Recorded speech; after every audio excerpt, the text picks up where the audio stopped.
সময় নদীর স্রোতের মতো বয়ে চলে। দিন, সপ্তাহ, মাস পেরিয়ে যায়। নাদিয়ার এখন 8 মাসের ভারী উঁচু পেট আগের থেকে অনেকটা মুটিয়ে গেছে। গাল দুটো ফুলে উঠেছে, যা নাদিয়াকে আরো সুন্দরী করে তুলেছে। নাদিয়া যখন হাসে, সাথে সাথে এই গাল দুটো ফুলে ওঠে। তখন নাদিয়ার রূপ সৌন্দর্য বেড়ে যায় বহুগুণে, দেখতে আরো বেশি মায়াবী লাগে। রাত প্রায় 12টা বেজে গেছে। নাদিয়ার ঘুম ভেঙে যায়, চোখ মেলে তাকায়। প্রতিদিনের মতো উদয় ওকে জড়িয়ে ধরে আছে। অফিসের কাজ শেষ করে ঘন্টাখানিক আগেই ঘুমিয়েছে। উদয়ের হাত পা সরিয়ে দিয়ে শোয়া থেকে উঠে বসে। ওয়াশরুমের চাপ দিয়েছে। বালিশের পাশ থেকে ওড়নাটা নিয়ে মাথা ঢেকে নেয়, তারপর বেড থেকে নেমে ওয়াশরুমে প্রবেশ করে। কিছু সময় পর বেরিয়ে আসে ওয়াশরুম থেকে। জগ থেকে গ্লাসে পানি ঢেলে খায়। কেমন খিদে খিদে পাচ্ছে। আজকাল ভীষণ খিদে পায়। খেতে বসলে খেতে ইচ্ছে করে না, কিন্তু 2-3 ঘন্টা হওয়ার আগেই আবার খিদে পেয়ে যায়। কি একটা জ্বালা। নাদিয়া ডোর খুলে রুম থেকে বেরিয়ে আসে, এগিয়ে যায় সিঁড়ির দিকে। দুটো সিঁড়ি পার হতেই রুষার গলার স্বর শুনে দাঁড়িয়ে যায় নাদিয়া। রুষা ওর দিকেই এগিয়ে আসছে। দ্রুত এসে দাঁড়ায় নাদিয়ার কাছে। কোথায় যাচ্ছ ভাবি? নাদিয়া বলে নিচে। রুষা বলে কিছু লাগবে? নাদিয়া বলে হ্যাঁ। রুষা বলে কি লাগবে বলো, আমি নিয়ে আসছি। কষ্ট করে তোমাকে নিচে যেতে হবে না। নাদিয়া বলে ওই একটু খিদে পেয়েছিল আর কি, কিন্তু এত রাতে তুমি এখানে কেন? রুষা বলে কফি নিতে এসেছিলাম, কদিন পর পরীক্ষা, তাই রাত জেগে পড়তে হয়। কি খাবে বলো, আমি নিয়ে আসছি। নাদিয়া বলে আমি যাচ্ছি নিচে, সমস্যা নেই, বলেই নিচের দিকে এগিয়ে যায়। ওর সাথে সাথে রুষা নিজেও যায়। দুজনে একসাথে প্রবেশ করে কিচেনে। নাদিয়াকে দাঁড় করিয়ে রেখে রুষা নিজেই ফ্রিজ খুলে ভেতরে দেখে নেয় রান্না করা কোনো খাবার অবশিষ্ট নেই।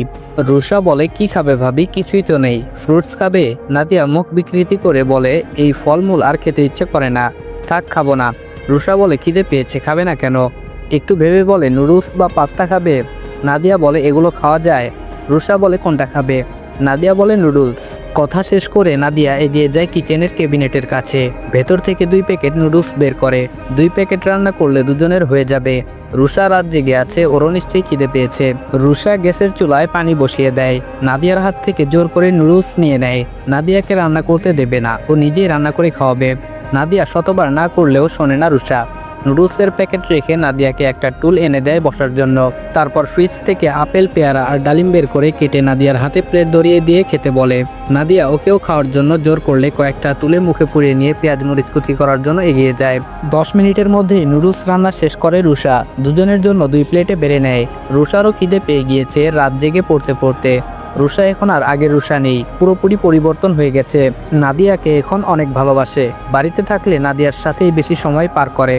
বাড়ির অন্য সকলের মতো ও নিজেও নাদিয়ার খেয়াল রাখে। ফুপি হবে সেই আনন্দে আরও বেশি বেশি যত্ন করে। নিজের কাজ এখন নিজেই করে, কথায় কথায় চিল্লাচিল্লি ডাকাডাকি করে না। ইউটিউব থেকে দেখে রান্না শিখেছে। এখন কারোর সাথে আর খারাপ আচরণ করে না। প্লেট দুটো হাতে নিয়ে ডাইনিং টেবিলের কাছে এগিয়ে যায়। পেছন পেছন নাদিয়াও যায়। দুজন একসাথে বসে খাওয়ার জন্য। নাদিয়াকে বেডে না পেয়ে ঘুম ভেঙে যায় উদয়ের। ভাবে নাদিয়া ওয়াশরুমে গিয়েছে, কিন্তু অনেকটা সময় পেরিয়ে গেলেও আসে না নাদিয়া। শোয়া থেকে উঠে বেড থেকে নেমে দাঁড়ায়, এগিয়ে যায় ওয়াশরুমের দিকে। হাত বাড়িয়ে ডোর ঠেলা দিতেই খুলে যায়। ভেতরে কেউ নেই, অন্ধকার হয়ে আছে। রুমে প্রবেশের ডোরের দিকে তাকিয়ে দেখে ডোর খোলা। দ্রুত পায়ে রুম থেকে বেরিয়ে আসে, এগিয়ে যায় সিঁড়ির দিকে।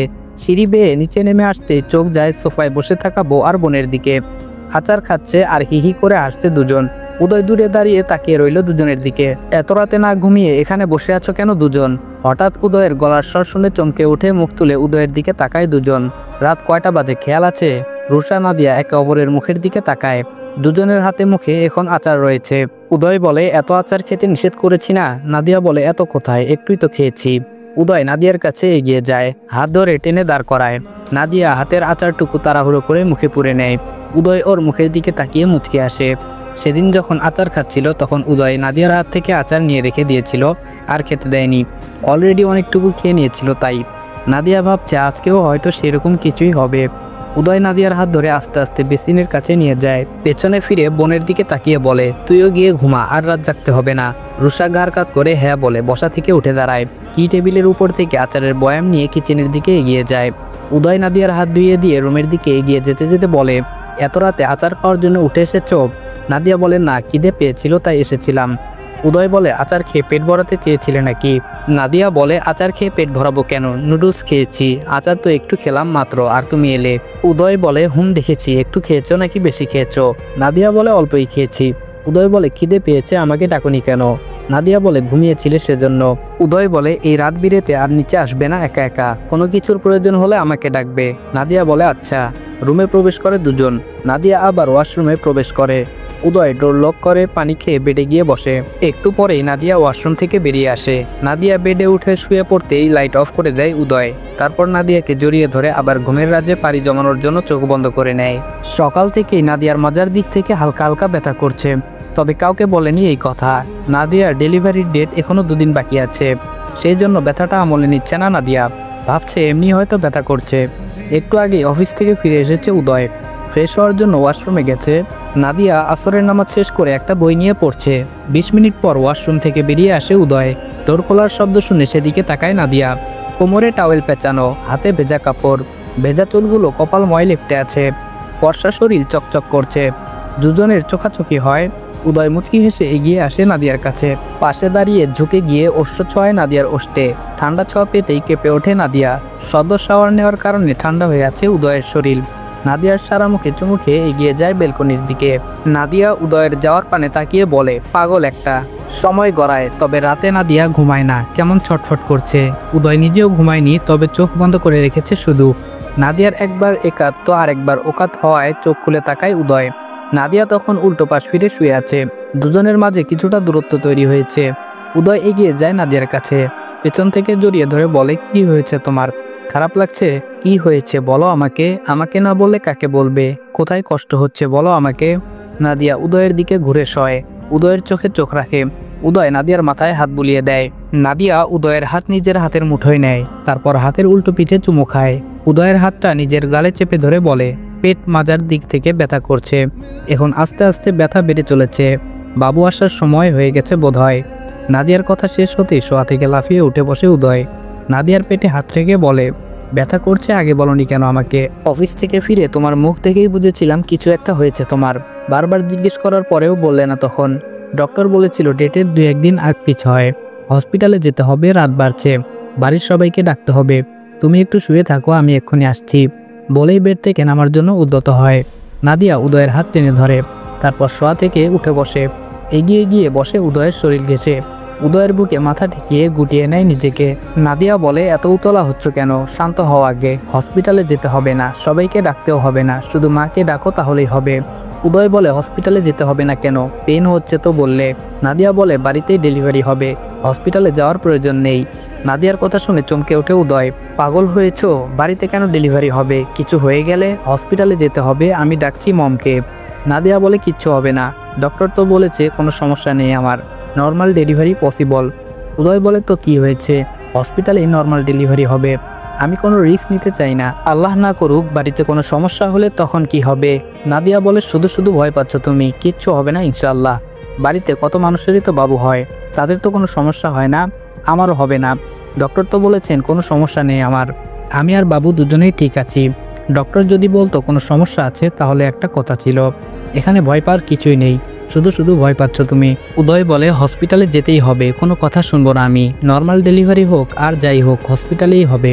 উদয়ের বুক থেকে মাথা তুলে ওর মুখের দিকে তাকায়, 2 হাতে আগলে ধরে উদয়ের মুখ, চোখে চোখ রেখে বলে, হসপিটালে গেলে পুরুষ ডক্টর আসবে আমার কাছে, আমাকে ছুঁয়ে দেবে, ধরবে, যা আমার একদম ভালো লাগবে না।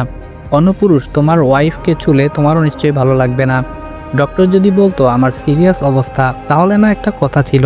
উদয় নিজেও নাদিয়ার মুখ আগলে ধরে, হসপিটালে গেলে পুরুষ ডক্টর আসবে এরকম না, নর্মাল ডেলিভারি মহিলা ডক্টর আর নার্সরাই করাবে, কোনো পুরুষ ডক্টর আসবে না তোমার কাছে।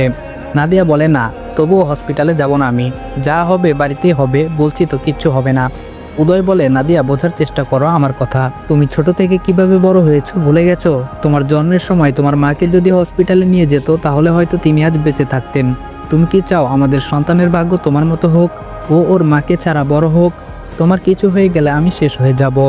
আমি তোমার জন্য নতুন জীবন ফিরে পেয়েছি, নতুনভাবে বাঁচতে শিখেছি, তুমি না থাকলে আমি বেঁচে থেকেও আবার মরে যাব নাদিয়া। আমি তোমাদের অন্য কিছুর বিনিময়ে হারাতে চাই না, আমি চাই তোমরা সবাই সব সময় আমার পাশেই থাকো।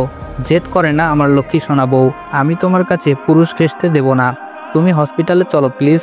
কথা বলতে বলতে উদয়ের গলা ভারী হয়ে আসে, চোখে পানি টলমল করছে, পলক ফেললে বোধহয় এখনই গড়িয়ে পড়বে। নাদিয়ার চোখেও পানি, ডেলিভারি পেইনের কারণে চোখ মুখের পরিবর্তন ঘটছে আস্তে আস্তে। উদয় বলে, তুমি একটু বসো, আমি মমকে ডেকে নিয়ে আসছি আর প্রহরকে কার বের করতে বলছি। নাদিয়ার কোনো কথাই শোনে না উদয়, তাড়াহুড়া করে রুম থেকে বেরিয়ে যায়। 2 মিনিট পরে আবার রুমে ফিরে আসে। নাদিয়া তখন বেড থেকে নেমে হাঁটাহাঁটি করছে। উদয় পেছন পেছন বাড়ির সবাই আসে। নাদিয়া অবাক হয়ে উদয়ের মুখের দিকে তাকায়। এই বদলোক বাড়ির সবাইকে জানিয়ে দিয়েছে। জোর করেই নাদিয়াকে প্রাইভেট হসপিটালে নিয়ে আসা হয়। ডক্টরের সাথে আগেই ফোনে কথা হয়েছিল। নাদিয়াকে কেবিনে নেওয়া হয়। কেবিনে ডেলিভারি হবে, ওটিতে সার্জারি চলছে। একজন মহিলা ডক্টর, 2জন নার্স আর প্রয়োজনীয় সবকিছু নিয়ে কেবিনে চলে আসে। সবাই কেবিন থেকে বেরিয়ে গেলেও উদয়কে কোনোভাবেই কেবিনের বাইরে পাঠাতে পারে না। ও যাবে না ওর বউকে ছেড়ে। উদয়ের জেদ দেখে ডক্টরও আর কিছু বলে না। হাজবেন্ড তো কোনো সমস্যা নেই। দাঁতে দাঁত চেপে ব্যথা সহ্য করার চেষ্টা করে ধীরে ধীরে কেবিনের ভেতরে হাঁটছে নাদিয়া। ওর সাথে সাথে উদয় আর একজন নার্সও হাঁটছে। আস্তে আস্তে দাঁড়িয়ে থাকার মতো অবস্থায় আর থাকে না নাদিয়া। ওকে বেডে শোয়ানো হয়। প্রচণ্ড ব্যথায় নাদিয়ার ফর্সা মুখ লাল বর্ণ ধারণ করেছে। ডান হাতে স্যালাইন চলছে। বাম হাত উদয়ের এক হাতের মুঠোয়, অন্য হাত দিয়ে নাদিয়ার মাথায় হাত বুলিয়ে দিচ্ছে। ডক্টর নাদিয়াকে সাহস যোগাচ্ছে। উদয় দোয়া ইউনুস পড়ছে বিড়বিড় করে। প্রচণ্ড যন্ত্রণা সহ্য করে সন্তানকে পৃথিবীতে আনার যুদ্ধে যখন নাদিয়া দাঁতে দাঁত চেপে ছটফট করছে, হাত কাঁপছে, চোখের কোনা বেয়ে পানি গড়িয়ে পড়ছে, সেই মুহূর্তে প্রিয়তমার এমন অবস্থা দেখে দাঁড়িয়ে থাকা উদয় ঠাস করে নিচে পড়ে যায়। উদয়কে নিচে পড়ে যেতে দেখে হতভম্ব হয় 4 জনেই। উদয়ের হঠাৎ কি হলো বোঝার চেষ্টা করে। নিচের দিকে তাকিয়ে দেখে উদয় অজ্ঞান হয়ে পড়ে আছে।